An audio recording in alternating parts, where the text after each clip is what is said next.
오늘 주신 하나님의 말씀은 누가복음 23장 13절에서 25절까지 말씀입니다.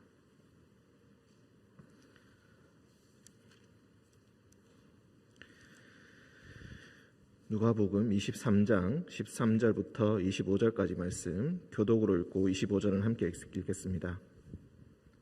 빌라도가 대제사장들과 관리들과 백성을 불러 모으고 이르되 너희가 이 사람이 백성을 미혹하는 자라 하여 내게 끌고 왔도다. 보라, 내가 너희 앞에서 신문하였으되 너희가 고발하는 일에 대하여 이 사람에게서 죄를 찾지 못하였고 헤롯이 또한 그렇게 하여 그를 우리에게 도로 보내었도다. 보라, 그가 행한 일에는 죽일 일이 없느니라. 그러므로 때려서 놓겠노라. 무리가 일제히 소리질러 이르되 이 사람을 없이 하고 바라바를 우리에게 놓아주소서 하니 이 바라바는 성중에서 일어난 밀란과 살인으로 말미암아 옥에 갇힌 자로라. 빌라도는 예수를 놓고자 하여 다시 그들에게 말하되 그들은 소리질러 이르되 그를 십자가에 못 박게 하소서, 십자가에 못 박게 하소서 하는지라. 빌라도가 세 번째 말하되 이 사람이 무슨 악한 일을 하였느냐? 나는 그에게서 죽일 죄를 찾지 못하였나니 때려서 놓으리라 하니 그들이 큰 소리로 재촉하여 십자가에 못 박기를 구하니 그들의 소리가 이긴지라. 이에 빌라도가 그들이 구하는 대로 하기를 언도하고 그들이 요구하는 자 곧 밀란과 살인으로 말미암아 옥에 갇힌 자를 놓아주고 예수는 넘겨주어 그들의 뜻대로 하게 하니라. 아멘.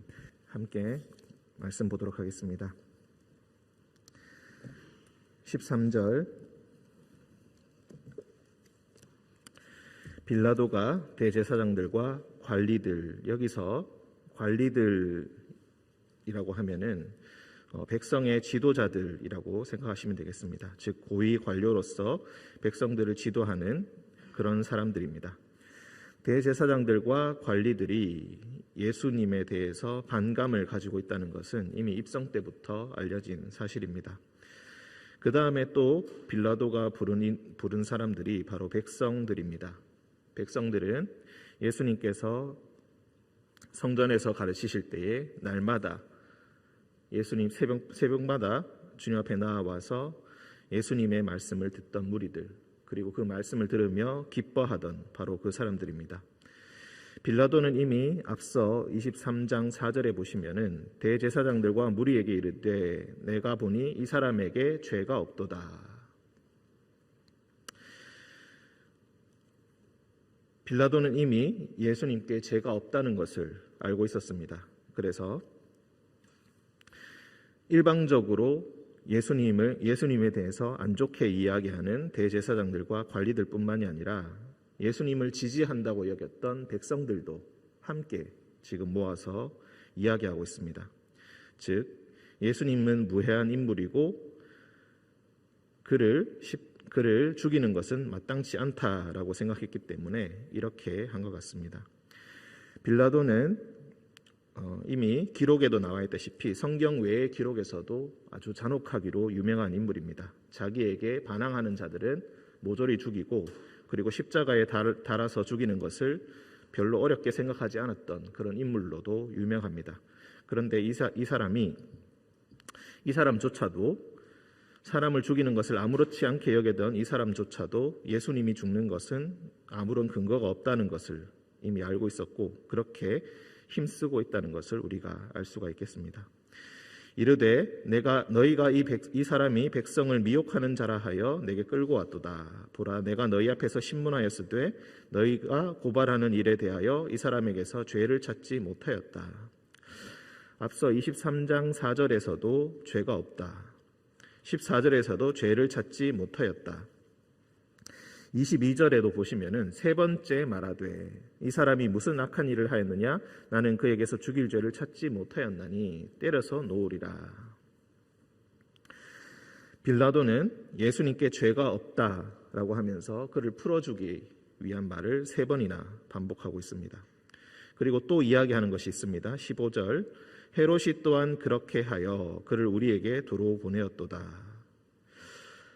어제 말씀의 범위였긴 했지만 6절부터 12절까지 보시면은 헤롯이 예수님을 신문하는 장면들이 나옵니다.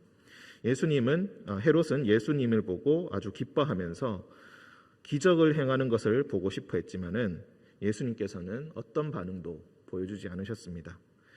그러니까 헤롯은 예수님을 11절에 보시면은 예수를 업신여기며 희롱하고 빛난 옷을 입혀 빌라도에게 도로 보내었다. 즉 실제적으로 이 사람이 이 예수가 위협이 되는 인물이 아니라 그저 재미있는 사람, 무엇인가 재미있는 기적을 일으키는 사람, 그리고 무해한 사람, 혼자서 왕이라고 하는, 어떻게 보면 헤롯의 입장에서는 약간 정신 나간 사람처럼 그렇게 생각했던 것 같습니다.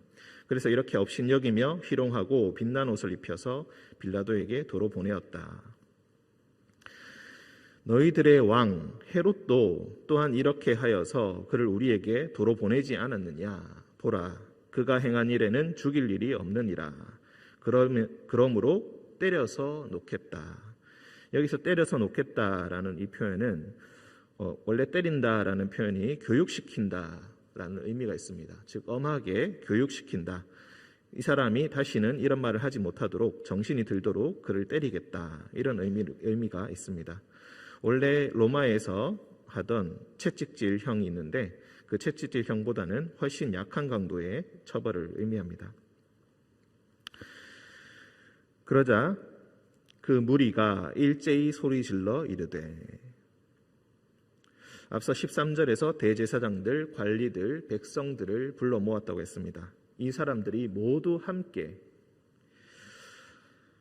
불과 어제 그저께까지 예수님의 말씀을 듣던 백성들까지도 일제히 소리질러 이르되 이 사람을 없이하고 바라바를 우리에게 놓아주소서.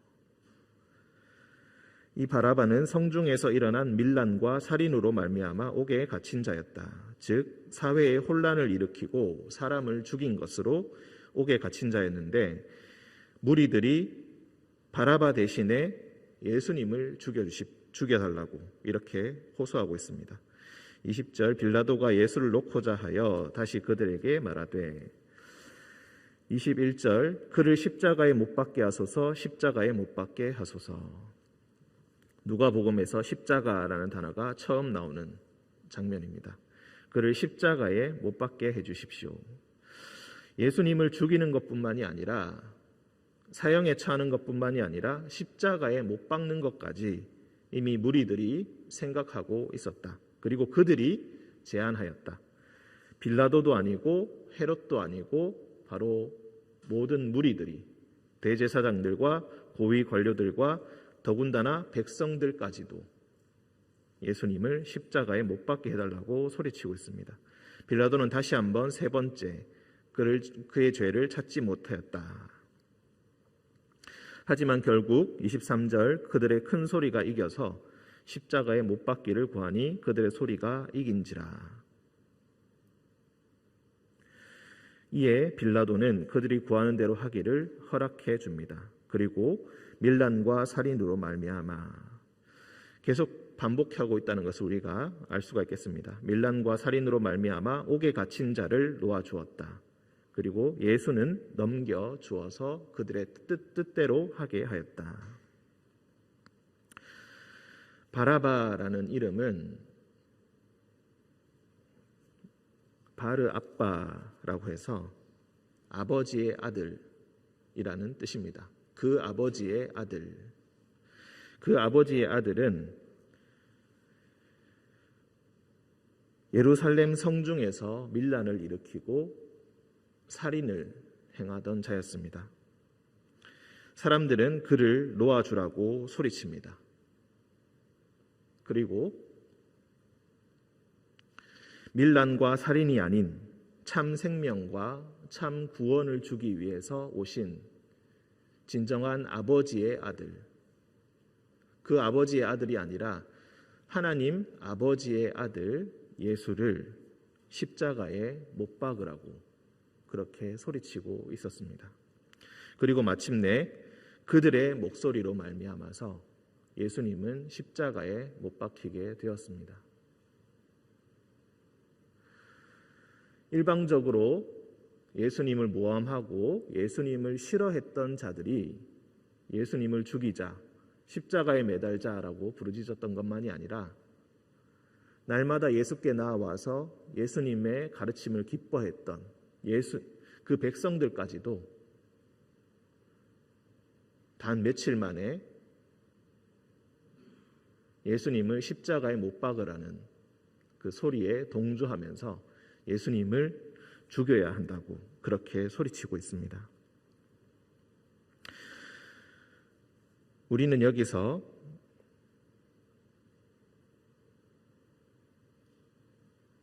이 백성의 모습이 어쩌면 우리의 모습이 될 수도 있다는 것을 생각해 볼 수가 있겠습니다. 예수님을 십자가에 못 박은 것은 유대인들의 잘못이다. 백성들의 잘못이다. 대제사장들의 잘못이다. 그렇게 핑계댈 수 없고 우리 역시 예수님의 제자로서 이 세상을 살아갈 때에 어쩌면은 우리의 잘못과 우리의 허물로 인하여서 예수님을 십자가에 못 박고 있는 것은 아닌가. 이 고난 주간에 예수님의 죽음을 바라본다는 것, 십자가에 예수님을 바라본다는 것은 우리의 죄된 본성을 깊이 묵상하고 그리고 그 본성이 우리의 잘못이 어쩌면 예수님을 십자가에 이미 못 박고 있었던 것은 아닌가. 우리가 하나님을 얼마나 소홀히 여겼는가. 얼마나 그분의 말씀을 아무렇지 않게 받아들이고 우리의 뜻대로 우리의 입맛대로 예수님의 말씀을 들어왔는가. 이후에도 제자들은 십자가 앞에서 이미 십자가를 예고하셨던 그 제자들마저도 십자가 앞에서 모두 다 도망쳐버리고 오직 예수님만 홀로 십자가에 내버려 두었던 그 장면을 다시 생각해 볼 수가 있겠습니다.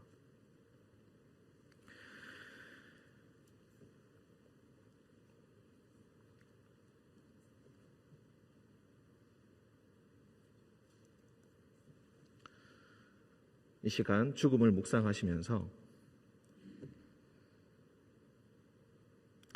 우리가 나라와 민족을 위해서 그리고 우리 가정의 부활을 위해서 십자가의 도를 따르겠다고 맹세하고 선했던 예수님의 제자로서 우리가 어떻게 해야 할지를 다시 한번 생각해 보시는 그런 하루가 되셨으면 좋겠습니다. 함께 기도하겠습니다.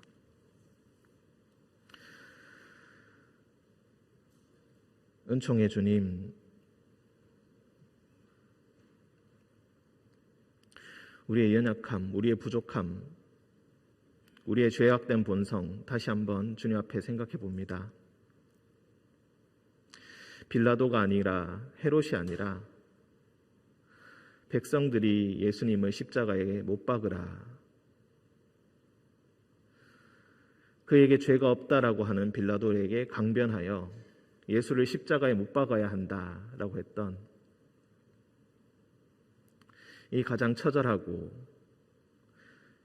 가장 어려운 배신의 현장에서 다시 한번 주님의 십자가를 묵상합니다. 주님, 내가 주님을 십자가에 못 박고 있는 것은 아닌지 다시 한번 생각하게 하시고 우리의 죄악된 본성과 우리의 연약한 마음들을 다시 한번 돌아보게 하셔서 이제는 다시 예수님의 십자가를 뒤따르는 사람으로서 어떻게 살아가야 할지를 다시 한번 생각하게 하시고 또한 이 나라와 이 민족이 그리고 우리의 가정이 어떤 방향으로 나아가야 할지 다시 한번 생각하는 오늘 하루가 되게 하여 주옵소서. 주님의 말씀을 두고 함께 묵상할 때에 주님께서 지혜와 기쁨을 주시고 주님의 성령으로 우리의 어두운 마음을 조명하여 주셔서 주님의 말씀 들을 때에 올바로 알게 하시고 깨닫게 하시고 우리 속에 깨달음과 기쁨을 허락하여 주옵소서. 거룩하신 예수님의 이름으로 기도드립니다. 아멘.